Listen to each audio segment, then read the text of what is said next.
ask you this. What is happening in Hollywood that a guy that tough will be on the street waving a gun, screaming, "They are trying to kill me"? Yeah. What's going on? Why is Dave Chappelle going to Africa?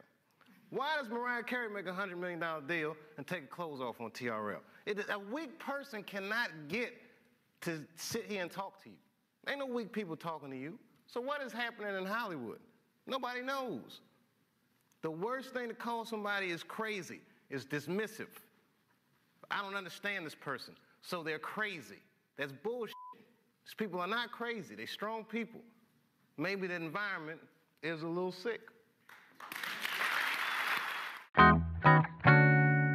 If I was to pick a Dave Chappelle joke that perfectly illustrates who he is, it would be this. Yes, I voted for Hillary. You know what voting for her felt like? It was bittersweet. It felt like I was lucky enough to eat Halle Berry's pussy. And whilst I was doing so, she farted in my face, man. You understand, I'd still do it. But boy, I wish she didn't fart in this great nation's face. I chose this particular joke for 3 reasons. First, it's topical and political. This is a mainstay of Dave Chappelle's humor, as he clearly loves tackling current affairs. Many comedians rely on doing the same routine year in, year out. But Dave knows all the tricks to stay relevant, as people want to hear what he has to say about what's going on in the world. There's an election? I want to hear Dave's opinion. A showbiz scandal? I want to hear Dave's opinion. A global news story? I want to hear Dave's opinion.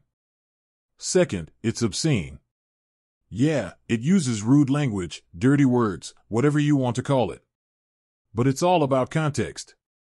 He's not cheap enough to rely on using curses as a punchline. Instead, they are used to add extra flavor. Try replacing the curses with a cleaner version, and the joke gets completely lost. And third, it's funny. The joke uses the classic technique, it's like. This is a formula where the comedian explains his observation by using a type of metaphor as a comparison.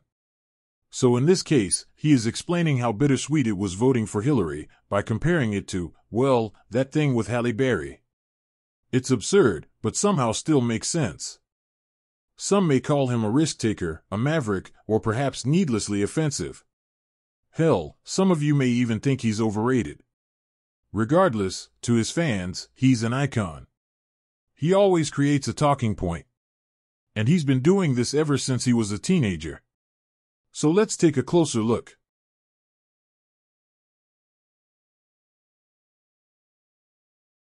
Dave actually had a comfortable, middle-class upbringing and attended the prestigious Duke Ellington School of Arts. And believe it or not, he first started performing stand-up aged 14, inspired by the likes of Richard Pryor and Eddie Murphy. He was a natural. A prodigy. Quickly garnering success on the comedy scene in New York and Boston, he even landed a role in a Mel Brooks movie, aged just 19.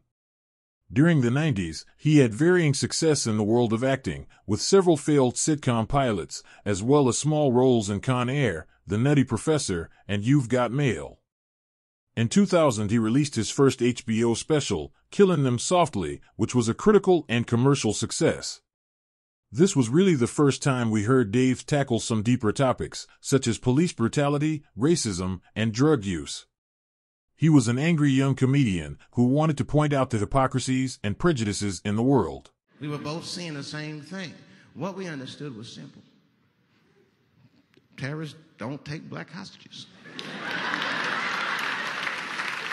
That's the truth. I have yet to see one of us on the news reading the hostage letters. They is treating us good. We all chilling and I'd like to give a shout out to Ray Ray and Big Steve and Jason Newport. But he wasn't loud and brash like a Lenny Bruce or Bill Hicks. His stage persona has more of a laid-back vibe, almost like a street poet or a spoken-word artist. By 2003, he had his very own sketch show on Comedy Central, simply titled Chappelle's Show.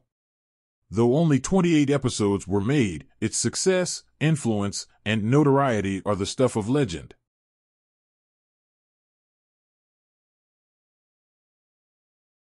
What can be said about Chappelle's show that hasn't been said already?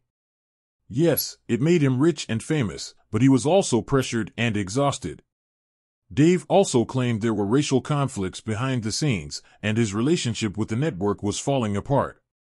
It all came to a head in April 2005, whilst filming Season 3, just 1 year after signing a $50 million contract. Dave Chappelle simply left. The tabloids were full of rumors as to why. Was it a drug problem? Was it a mental breakdown? He stayed away from the limelight for 10 years, only making the occasional live performance and talk show appearance. The closest he comes to explaining it is on The Bird Revelation, which you can find on Netflix. Rather than give you a spoiler, I suggest you check it out for yourself.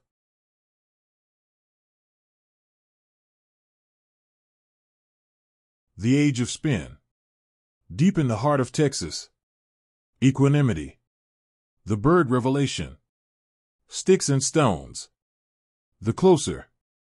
6 Netflix specials, and if you check their Rotten Tomatoes scores, they really divide opinion. And this can be chiefly attributed to his comments on the LGBTQ community. His critics say he's being transphobic, demeaning, and offensive. His supporters say he is simply making a point about the differences between disenfranchised communities, making a comparison of how it was easier for Bruce Jenner to change his gender than it was for Cassius Clay to change his name. Transphobic? Not transphobic? I'll let you decide. The point here is, he always tries to play devil's advocate in his comedy. To view an issue from a different perspective to the norm. Because if you're simply saying what everyone else is, then what's the point?